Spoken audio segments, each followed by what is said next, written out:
Chapter 8. Julio was waiting. Theo slid to a stop at the bike rack near a flagpole in front of the school and said, Hola, Julio. Buenos dias. Hola, Theo. Theo wrapped the chain around the front tire and clicked the lock. The chain still frustrated him. Up until a year earlier, bikes were safe in Strattenberg. No one bothered to, no one bothered with a chain. Then bikes began disappearing. Still were, and parents began insisting on extra security. Thanks for your help last night, Julio said. His English was good, but was still heavily accented. The fact that he had approached Theo at school had initiated a conversation was a big step forward. Or so Theo thought. No problem, anytime. Julio glanced around. A crowd from the bus was moving through the front door. You know the law, right, Theo? Both my parents are lawyers. Police, courts, all that? Theo shrugged. He never denied that he possessed a sizable knowledge of the law. I understand a lot of it, he said. What's up?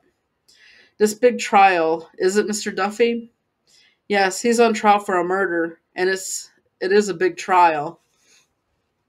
Can we talk about it? Sure, Theo said. May I ask why? Maybe I know something. Theo studied his eyes. Julio looked away, as if he had done something wrong. An assistant principal yelled at some students to stop mingling and get inside. Theo and Julio headed for the door.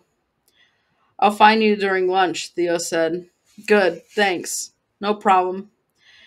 As if Theo didn't have enough of the Duffy trial on his mind, now he had even more. A lot more. What could a homeless 12-year-old from El Salvador possibly know about the murder of Myra Duffy? Nothing. Theo decided as he walked to the homeroom. He said good morning to Mr. Mount as he unpacked his backpack. He was not happy. The trial, the biggest trial in the history of Strattenberg, would start again in a half hour, and he would not be there. There is no justice, he decided. During the morning recess, Theo sneaked away to the library and hid in his study corner. He pulled out his laptop and went to work. The court reporter assigned to the Duffy trial was a Mrs. Finney. She was the best in town, according to what Theo had heard about the courthouse. As in every trial, Miss Finney sat at the foot of the bench, below the judge and next to the witness chair. It was the best seat in the house, and rightfully so. Her job was to record every word spoken by the judge, the lawyers, the witnesses, and finally the jury. Using her stenograph machine, Miss Finney could easily take down 250 words a minute. In the old days, according to Miss Boone, the court reporters used shorthand, a method of recording that includes symbols and codes and abbreviations and pretty much anything else that they needed to keep up with the dialogue. After a trial, the court reporter would translate the shorthand to typed, neat transcript of what was said during the trial. This would take days, even weeks, sometimes months, and was hard work. But now, thanks to technology, the recording was far easier, and better still, it produced an instant record of the trial. There were at least 4 desktop computers in the courtroom, one on the bench for Judge Gantry, one on the defense table, one for the prosecutor, and one for the court clerk. As Miss Finney captured every word, the text was translated, formatted, and zipped into the system so that the 4 computers ran the proceedings in real time. Often in a trial, there is a dispute over what a witness said or did not say. Years earlier, the judge would be forced to call a timeout while the poor court reporter scurried through her notepads, found her shorthand scribblings, and recounted what she had written. Now, though, the record was instant and far more reliable. Miss Finney shared an office in the 3rd floor with several other court reporters.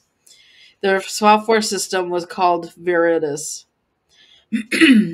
Theo had hacked into it before when he had been curious about something that happened in court. It was not a secure system because information was available in open court. Anyone could walk in to the courtroom and watch the trial. Anyone, of course, who was not confined by the rigors of middle school. Even though Theo couldn't be there in person, he certainly planned to know what was happening. He hadn't missed much. The first witness of the second day was the security chief who worked at the front gate at the Waverly Creek. There were only two gates, the front and the south. Both had gatehouses that were staffed by at least one armed and uniformed guard around the clock. Both had multiple surveillance cameras. Using video records, the security chief testified that Mr. Duffy, or at least Mr. Duffy's car, had left through the front gate at 6:48 a.m. on the day of the murder and had returned at 10:22 a.m. The records proved that Mr. Duffy's car was at home when his wife was murdered. This meant nothing since it had already been admitted. He went to work, came home, parked his car, got in his golf cart, and drove away, leaving his wife behind, still alive. Big deal, thought Theo.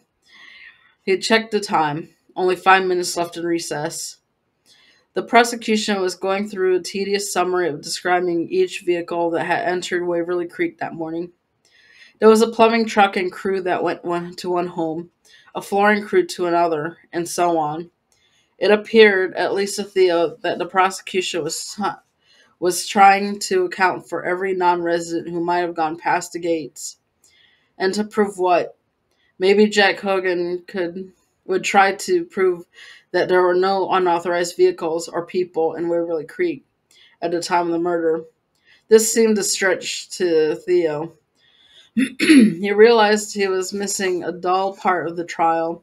He turned off his laptop and hustled to class. Julio was not in the cafeteria. Theo ate in a hurry, then went to look for him.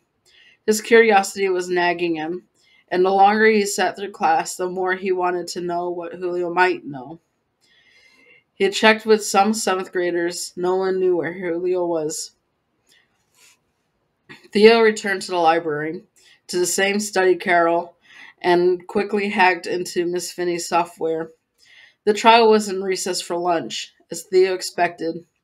Otherwise, he would have found some excuse to dart downtown during the noon break and check out the action.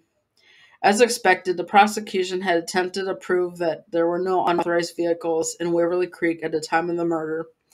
Therefore, to follow Jack Hogan's theory, the killer was not someone who had entered without permission. Any stranger would have been noticed by this elaborate security. The killer, then, had to be someone who could easily come and go without drawing attention from the guards. Someone who lived there. Someone like Pete Duffy. This effort by the prosecution drew heavy fire from Mr. Clifford Nance, who had kept quiet during the early hours of the trial.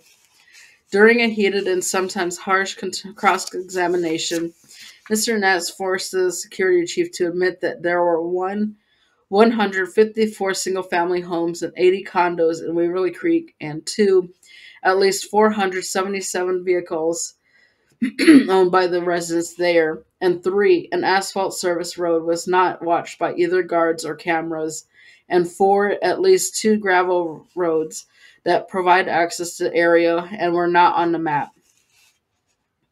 Mr. Nance drove home to the point that Waverly Creek covered some 1,200 acres, with lots of streams, creeks, ponds, woods, coves, streets, alleys, homes, condos, 3 golf courses, and, well, it was impossible to secure all that. The chief reluctantly agreed. Later, he admitted that it was impossible to know who was present inside the gated community at the time of the murder and who wasn't. Theo thought the cross-examination was brilliant and very effective. It made him sadder that he had missed it. "What are you doing?" The voice startled Theo and snapped him back into the world of middle school. It was April. She knew his hiding places. "Checking on the trial.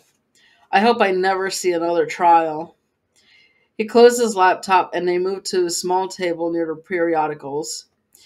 She wanted to talk, and in a near whisper, she replayed the nightmare of testifying in court with a bunch of frowning adults hanging on every word. Final bell was at 3:30, and 20 minutes later, Theo was in the courtroom. It wasn't as crowded as it had been the day before. Luckily, he found a spot next to Jenny, his true love from the family court clerk's office. But he patted his knee as if he were just a cute little puppy. This always irritated Theo. The jury was out. Judge Gantry was gone. The trial was in some sort of recess. "What's going on?" he whispered. "The lawyers are haggling in chambers," he whispered back, frowning with frustration. "You still think he's guilty?" His voice was even lower. "Yes, you?" "Don't know." They whispered back and forth for a few minutes. Then there was a flurry of movement up front. Judge Gantry was back. The lawyers were filing into the room. A bailiff went to fetch the jury. The next witness for the prosecution was a banker. Jack Hogan started with a series of questions about loans made to Pete Duffy. There was a lot of talk about finances and collateral and defaults, and much of it was over Theo's head. As he watched the jurors, he realized that most of them were not following too well either. The testimony quickly became dull and boring. If it was intended to prove that Pete Duffy was broke and needed cash, then Theo thought the banker was a lousy witness. It was a bad day for the prosecution, at least in his opinion. He glanced around the courtroom and realized that the sinister Omar Cheap was not present. Theo figured he was close by, somewhere, watching or listening. The banker was in the process of putting everyone to sleep. Theo glanced up and back at the balcony, which was empty except for one person. Julio was there.